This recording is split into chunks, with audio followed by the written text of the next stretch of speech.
Hello student, welcome in online class of mathematics. प्यारे बच्चों, जितना लगन के साथ आप पढ़ाई करेंगे, जितना लगन के साथ आप चीज़ों को समझेंगे, उतना ही आप जल्दी जल्दी गणित को सीखना प्रारंभ कर देंगे।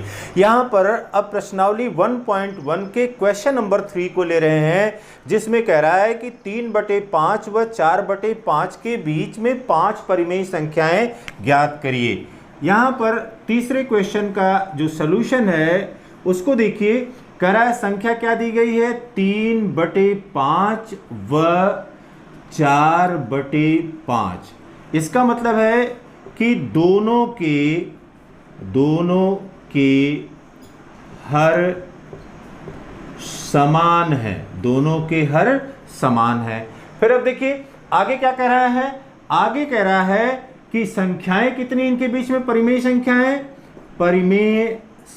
परिमेय संख्याओं की संख्या n बराबर यहां पर दिया है 5। तो तुरंत आप लिखेंगे n + 1 बराबर 5 + 1 = 6। ठीक है। अब क्या करेंगे, उपरोक्त संख्याओं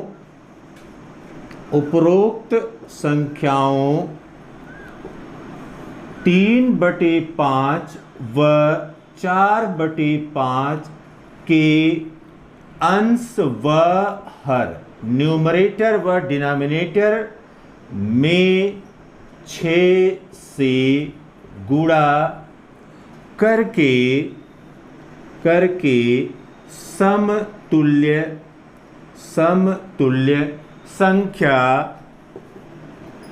संख्या प्राप्त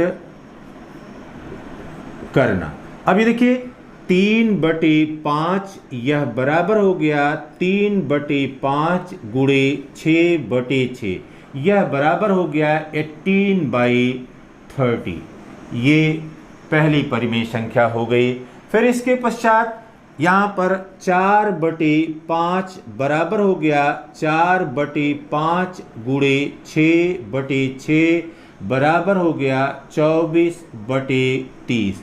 यह दूसरी संख्या हो गई। अब इस संख्या को हमने समतुल्य संख्या के रूप में, इक्विवेलेंट रैशनल नंबर के रूप में परिवर्तित कर दिया।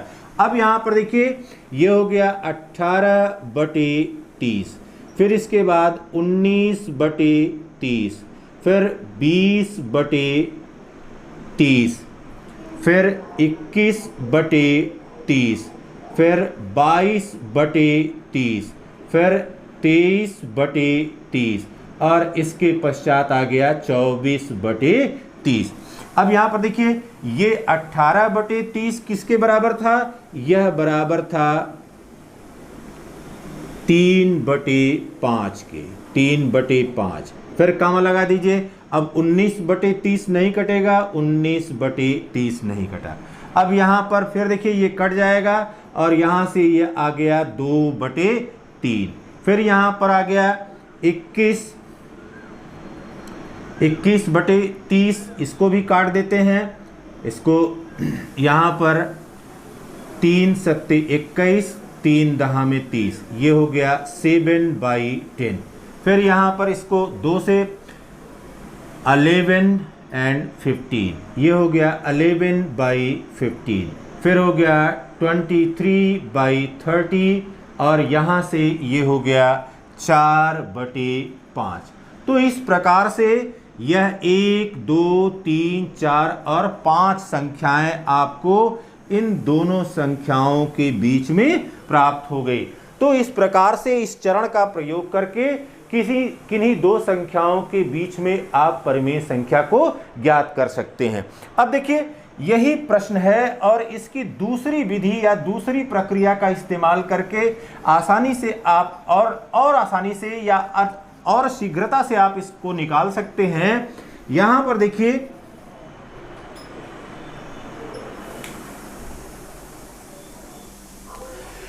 यहां पर दिया गया पहली संख्या यह है 3/5 और दूसरी संख्या दिया गया है 4/5। और कितनी परिमेय संख्याएं हमको निकालना है, 5 परिमेय संख्याएं निकालना है। 5 परिमेय संख्याएं हमको निकालना है। अब देखिए बेटा यहां पर क्या करें, दोनों परिमेय संख्याओं के अंश और हर में 10 या 10 से गुणा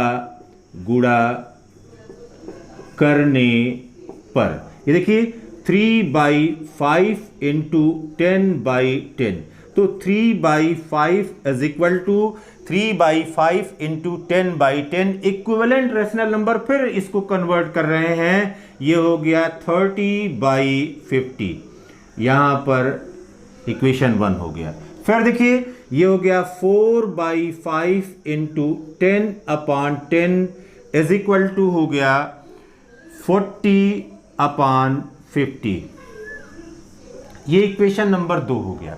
अब इसको आप क्रम से बहुत सारी संख्याएं निकल जाएंगी। यहां पर देखिए 30/50, फिर कामा 31/50, फिर 32/50, फिर 33/50, फिर 34/50, फिर 35/50, कामा 36/50, 37/50, 38/50, 39/50 एंड देन 40/50। अब यहां पर देखिए बेटा हमने 1 2 3 4 5 6 7 8 9 इस तरह से इतनी संख्याएं निकाला।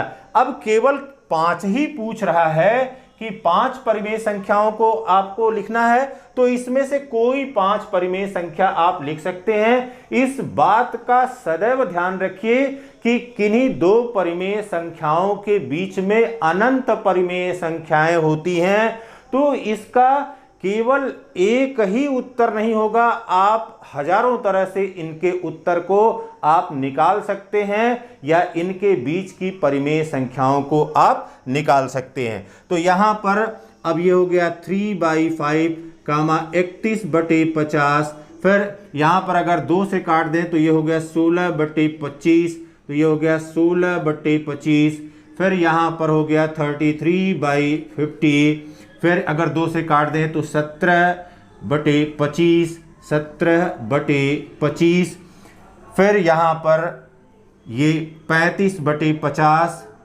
ये हो गया 7/10, 7/10 एंड देन इनको हम रेस्ट को छोड़ दे रहे हैं और ये हो गया 4/5। तो यह संख्याएं भी इनके बीच की परिमेय संख्याएं हैं। अब अगले प्रश्न को देखते हैं।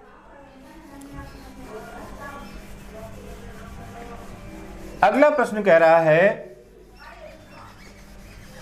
कि कथन जो दिए गए हैं वो कथन सत्य है अथवा असत्य है। अगर कथन सत्य है तो किस कारण से कथन सत्य है उसके संबंध में बताइए। क्वेश्चन नंबर 4 का 1 ये कह रहा है कि प्रत्येक प्राकृतिक संख्या एक पूर्ण संख्या होती है। प्रत्येक प्राकृतिक संख्या, अब आप देखिए प्राकृतिक संख्या को हम n से रिप्रेजेंट करते हैं 1 2 3 4 and so on up to infinite. अब पूर्ण संख्या में क्या होता है, w इज इक्वल टू होता है 0 1 2 3 4 अप टू इनफाइनाइट। इसका मतलब है कि पूर्ण संख्याओं में शून्य भी है और शेष प्राकृतिक संख्याएं हैं। तो प्रत्येक प्राकृतिक संख्या एक पूर्ण संख्या होती है, यह कथन सत्य है। यह सत्य है क्योंकि 1 2 3 4 अप टू इनफाइनाइट यह भी पूर्ण संख्याओं में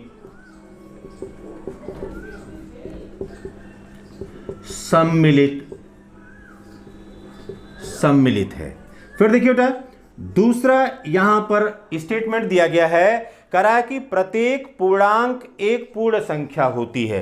प्रत्येक पूर्णांक, अब देखिए पूर्णांक इंटीजर को आपको बताया हुआ है कैसे लिखते हैं, -n 0 एंड प्लस n, या इसको कह सकते हैं डॉट डॉट -2 -1 0 फिर 1 2 अप टू इनफाइनाइट। दोनों तरफ इसका विस्तार अनंत तक होता है। अब यहां पर देखिए प्रत्येक पूर्णांक एक पूर्ण संख्या होती है। नहीं, ये क्या है? यह असत्य है। यह असत्य है। क्यों असत्य है? क्योंकि पूर्णांकों में ऋणात्मक संख्याएं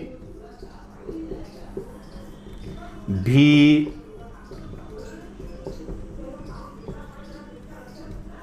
सम्मिलित हैं। यहां पर जो भी पूर्णांक है, देखिए ये -1 -2 -3 -4, तो वह पूर्ण संख्या नहीं होगी। पूर्ण संख्या केवल 0 1 2 3 अप टू इनफाइनाइट होगी।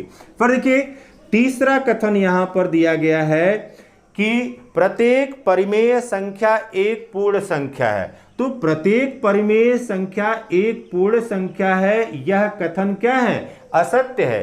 क्योंकि प्रत्येक पूर्ण संख्या परिमेय संख्या है, लेकिन प्रत्येक परिमेय संख्या पूर्ण संख्या होगी यह आवश्यक नहीं है। देखिए जैसे 1/3, 1/3 ये रेशनल नंबर है। ये रेशनल नंबर है, यह परिमेय संख्या है, और यह परिमेय संख्या एक पूर्ण संख्या नहीं है। इसी प्रकार से कुछ भी आप 26/7 कर दीजिए या 26/9 कर दीजिए, यह संख्याएं भी परिमेय संख्याएं हैं, लेकिन यह पूर्ण संख्याएं नहीं है। प्यारे बच्चों, आपको वीडियो अगर अच्छा लगा हो तो आप इसे लाइक करिएगा, शेयर करिएगा, और साथ ही साथ अपना वैल्यूएबल कमेंट अवश्य दीजिएगा। Have a nice day.